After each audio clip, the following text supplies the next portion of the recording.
The innovation in Japan is within the hands of otekigyo. The future is with the young generation, not with the ojisan. Technology's lifespan is very, very short. There is no time for shanai kaihatsu. You must go and invest in startups or buy other companies. Google, Meta, Samsung, they keep investing and buying companies. Japanese conglomerates are a bit shy of that. Although the inbound we refer to tourists, the inbound should be also for startups.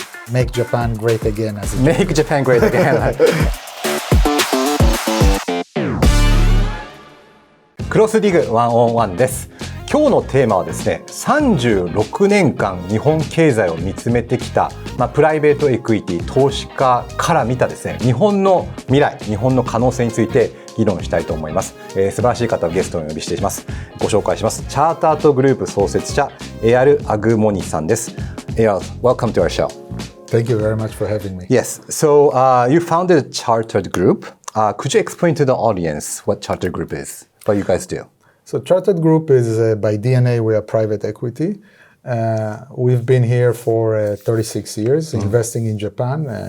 Overall, along the years, we invested more than, I guess, Sansen Goraku in this country. Wow. And we have two investment philosophy that we continue to strive. One is distressed assets, and the second one is what we call blue ocean. Blue ocean. And under the blue ocean is basically opportunistic of the next big thing. And we believe for all our existence here in Japan that Japan is the next big thing. We always look at the Japan future is the of next Japan. thing. Correct. Because people don't think that way. We have experienced the last 30 years, last decades, and we kind of think we're behind the global market. But you think Japan is the next thing. For every, if we say like a coin, have two flips aside. The flip of one side is what you mentioned, the lost decade, the disadvantage, the loss in maybe in innovation, leadership. But the flip of it, every hurdle makes an opportunity. We're looking at the opportunity. So we're looking in a positive way. How can we take the situation and we take advantage on it and make Japan great again as a Make Japan great again. That's an interesting topic. So, people like Japan right now, especially tourists. 30 million, 40 million-ish people are flocking into Japan. But you have been, focusing on Japan for 36 years. Correct. So you mentioned tourists. So for example, we looked at the inbound number about 30 years ago. It was around 6 million. And we thought this is a very funny number. Japan, such a great country, have only 6 million. So we decided that we should take action on that one and we should invest. We created a study back then, analysis of the market, and we looked at the global leaders in inbound. So just to mention a little bit, so we saw that France is the leader, 85 million back then, US 75 million. You mean 36 years ago? About 30 years ago. Okay. And Thailand was 65 million. And since, I don't want to sound too obnoxious, but Japan and France is kind of similar in our mind because the size of the country, the culture, the food, 4 seasons, etc. So why Japan shouldn't be 85 million? But because it's an island, we discounted it and we still believe that Japan inbound will reach about 60 to 65 million. So by this prediction, we started to invest in hospitality, mainly in high-end hospitality, and anything that relate to Japanese culture. So we put effort in several locations like Kyoto.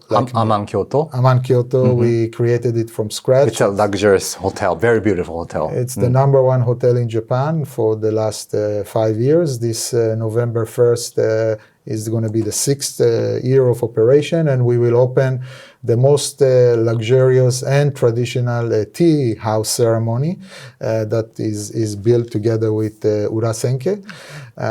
We invested in a place called Niseko. Now it's kind of a buzzword. Everybody Niseko in Hokkaido. In Hokkaido. But when we started, my team said to me that who's going to go to Hokkaido for ski? You don't need. There is Hakuba or there is near Tokyo many options. And plus ski is already the 80s kind of sport. No need to go to ski. Okay. But it's proved that Niseko became what we expected to. And we also took over a sake brewery in Hirosaki. Interesting. It's called Matsumidori. Again, with the mindset that Japanese culture should go outside and bring more income to Japan. And so we double our investment in any type of prediction on the blue ocean future that we see. It's interesting you're here in Japan for 36 years because, 1970s, 1980s, there was even a book called Japan's Number One, and people even thought that it was like China now. People thought that it would take over the world, but there was the bubble economy, burst of bubble economy, and people didn't pay attention to Japan anymore. They just left Japan. But you guys stayed. Why was that? Again, Japan, it's more than a bubble. Japan have a rooted tradition. You have the culture that been here for hundreds, if not thousands of years. So this is something you cannot brush out and just say, okay, Japan lost it. This is, even the US is a new country. It's, less than 300 years old. Japan has been around for so long. So I think in the last decade, foreigners start to realize the value of Japan, maybe through food, manga, etc. But when they visit Japan, they falling in love with it more and more. So Japan have a lot to offer. It's true that during the 70s you were on top of the innovation, global innovation. This become now in decline. Again, this decline, we believe that this is, again, a chance for us to bring Japan to the top of innovation again, and we're putting a lot of effort in that direction as well. Do you think Japan can be back? Absolutely, yes. So we talked about Aman, Kyoto, Niseko. Are you going to continue to invest in the hospitality, omotenashi, Japanese tourism? Absolutely. We have a couple of more projects that currently I cannot disclose, but again, we are targeting the high end. We're targeting the best of Japan, what it's got to offer, and we will continue to invest. We still believe that although there is a lot of negativity with so many tourists. Yes, over-tourism. Over-tourism, they use this word because I think the population were not ready to accept this boom that was coming, this tsunami, it was there. They just, as typical as it is, always the Japanese kind of not paying attention outside of Japan. So if you open your eyes, you could see this coming to you. But I think it will be slowly adjust itself. So you will see more high-end, less budget tourists. And we are targeting the high-end with more That's a good point. Yeah. Because I've interviewed a lot of people in Kyoto, and they welcome tourists, but at the same time, they don't want over-tourism. And also there are risks that, tsunami, natural disasters, and COVID. And globally speaking, President Trump started this, but people are creating a block economy, and they're trying to keep it onto themselves. Do you think tourism will be still a thing in Japan? Big time. Big time. Yes, absolutely.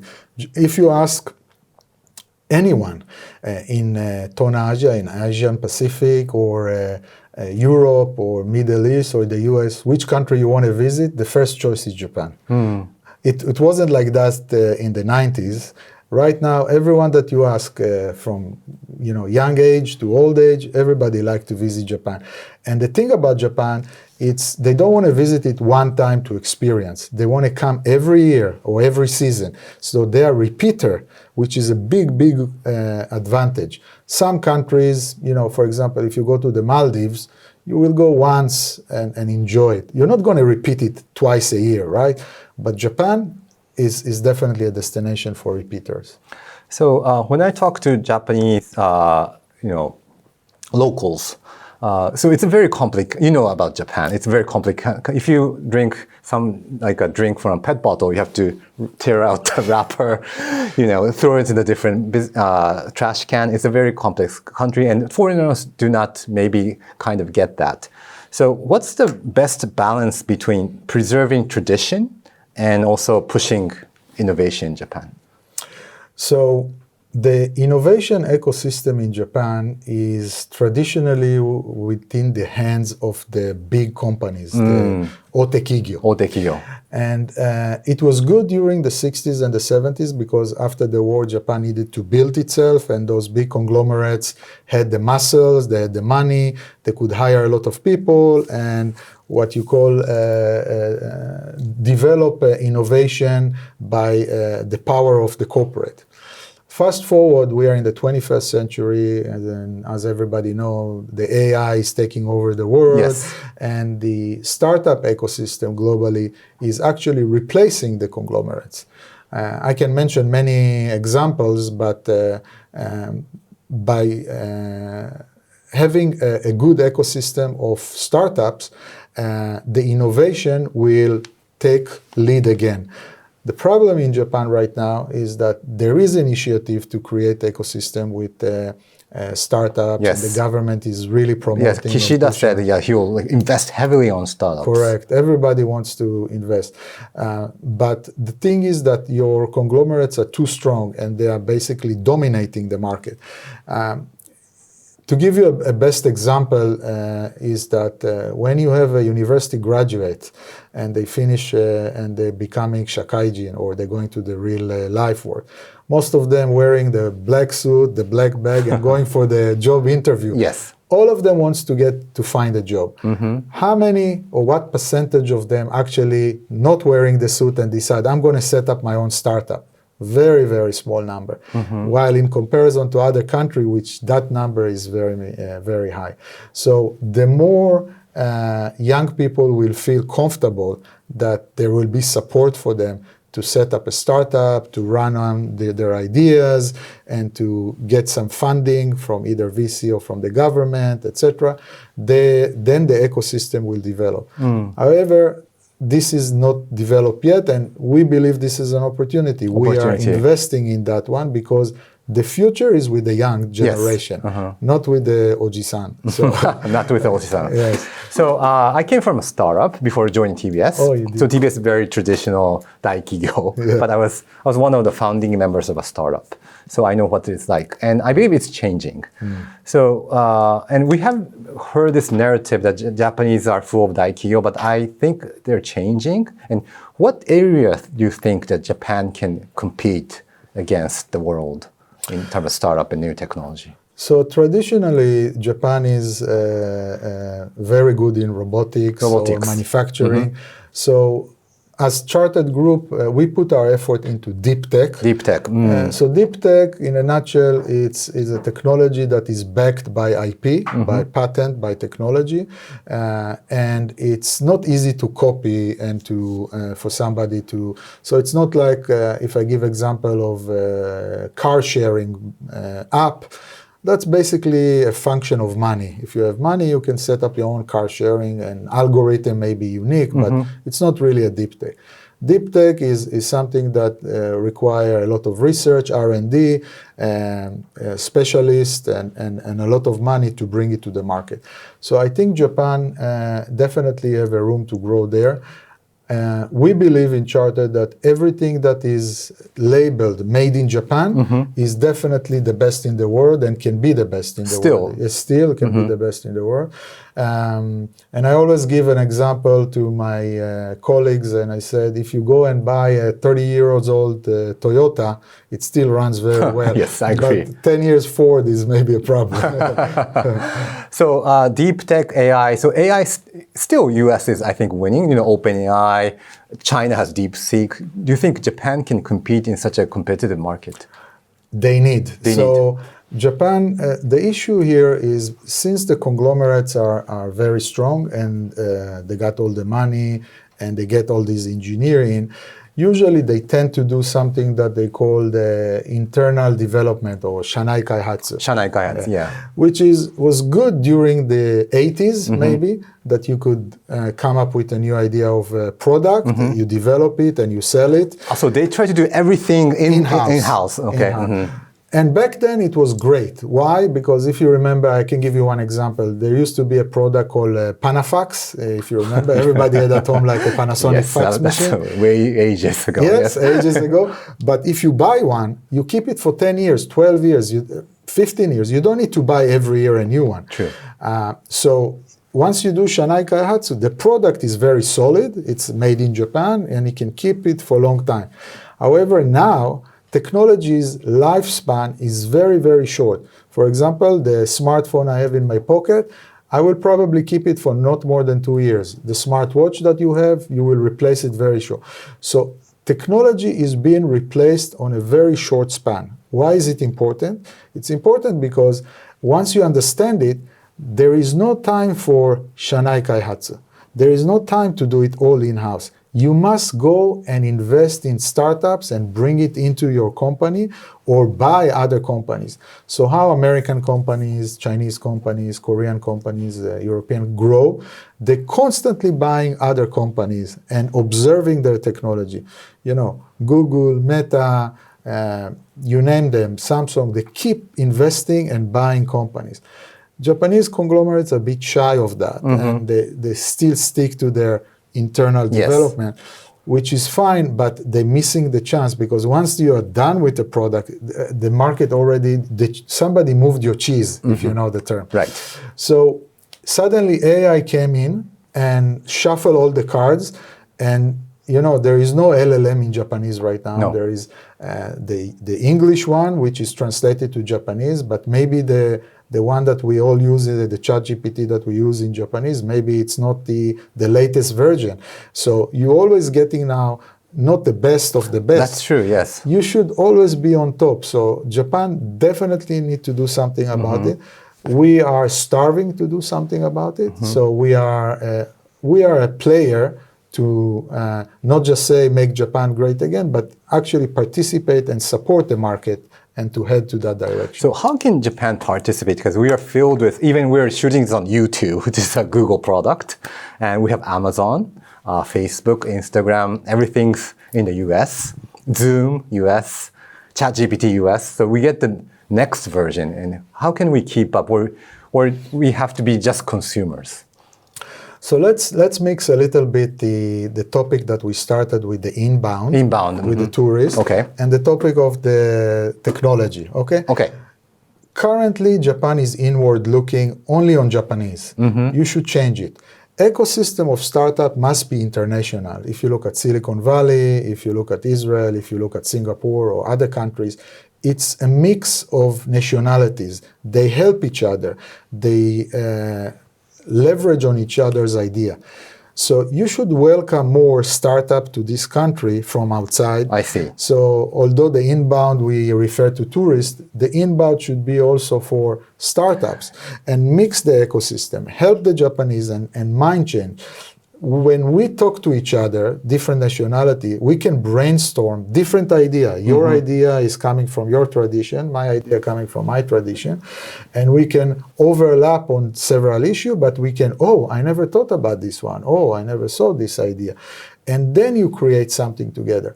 So one, it must be an open market for those startups. Number two, the government and the big conglomerates should invest in international firms, international VCs like ours, and leverage on the knowledge of bringing them in.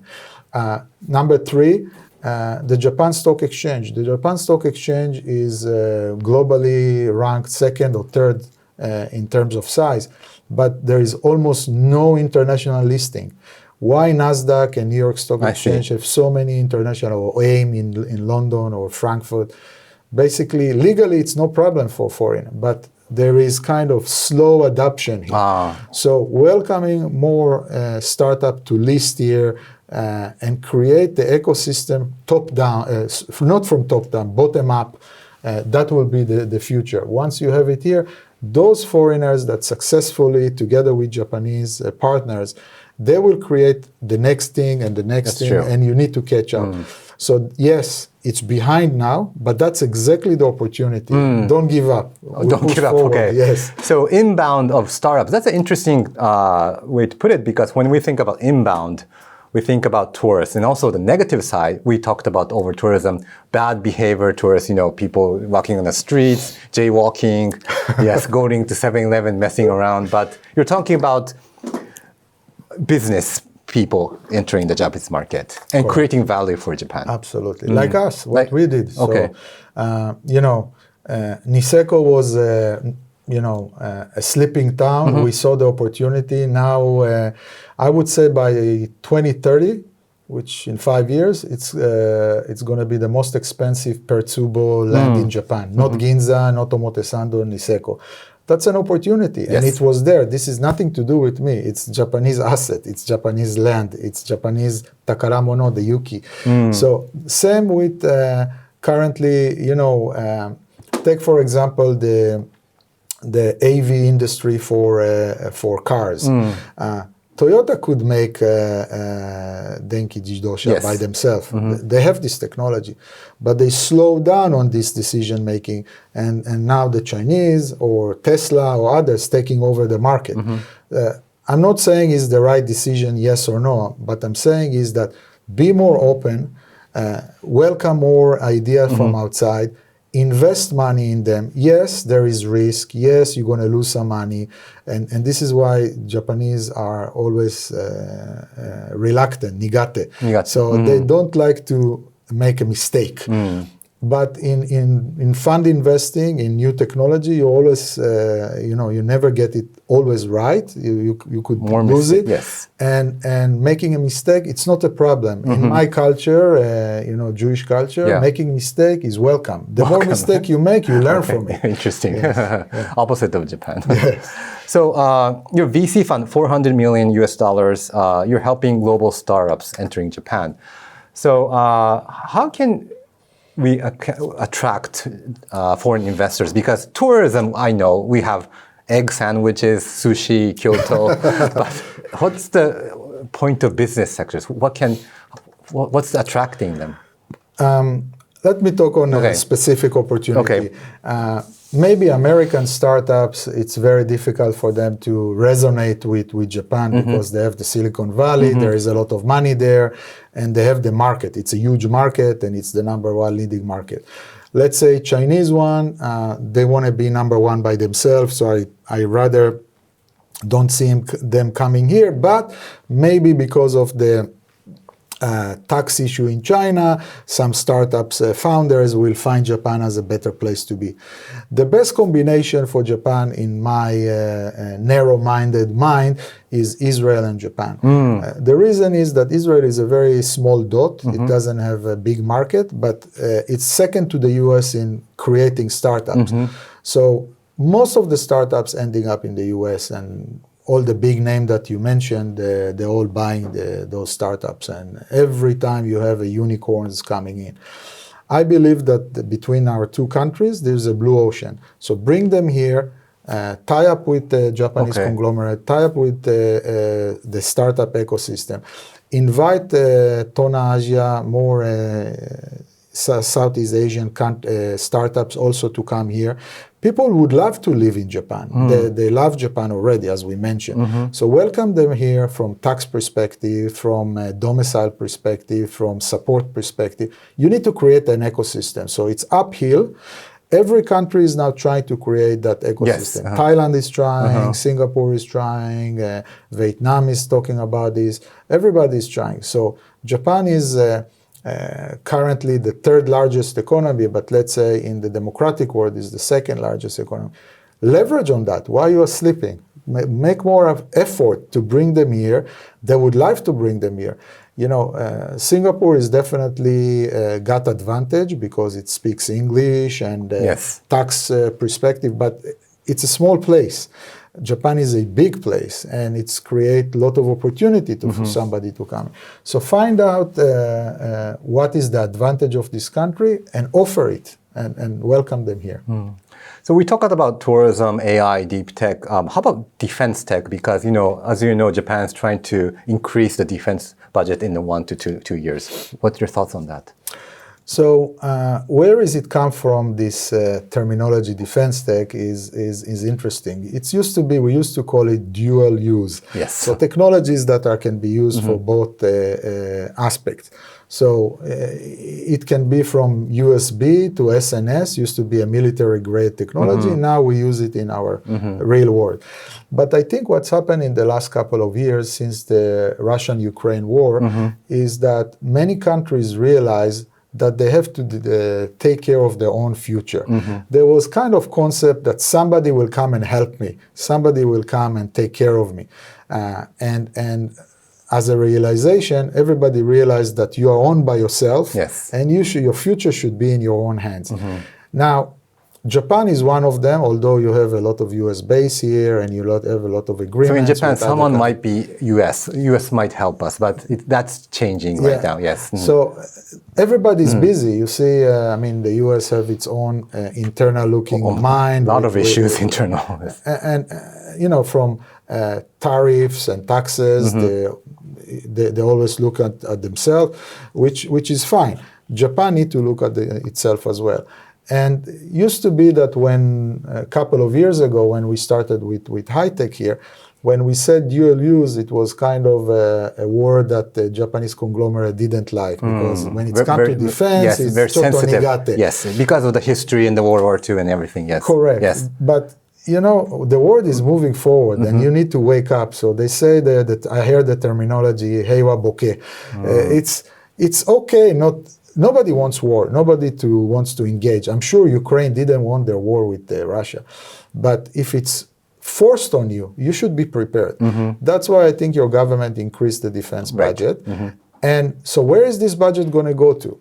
So you start to think about, okay, how they're going to spend the money. Of course, they can go overseas and buy some equipment and technology, but this is usually what we call black box, which means the maker will send it to you, and if there is a problem, you don't know how to fix it. They will take care of you. So what I think should happen is that, yes, they increase the budget. The ecosystem for defense tech should grow in Japan as well. I see. So it won't be a black box. Yes. I see. So it should be made in Japan. Always look at made in Japan. So I'm consistent with my message is that made in Japan should be the best.